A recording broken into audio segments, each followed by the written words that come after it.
রাত ৩টা, আপনি জানালা দিয়ে তাকালেন, চাঁদটা আকাশে উজ্জ্বল সূর্যের মতো জ্বলছে। পায়ের নিচে ছায়া পড়ছে, শহরে লাইট না জ্বালালেও সবকিছু ঝলমল। আপনি বাইরে হাঁটছেন, একটা ছেলে দৌড়ে যাচ্ছিল, ছায়া পড়ে আছে তার পেছনে।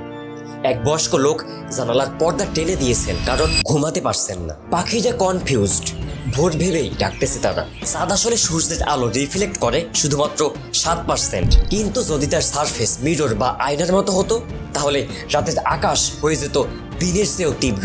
চাঁদের আলোয় আমরা ভিটামিন ডি পেতাম, কিন্তু রাতের ঘুম নষ্ট, সার্কাডিয়ান রিদম একেবারে ধ্বংস। নাইট লাইফ আর রাত বলে কিছুই থাকতো না। পাখি, কুকুর, প্রাণীরা সময় বিভ্রান্তিতে পড়ে যেত।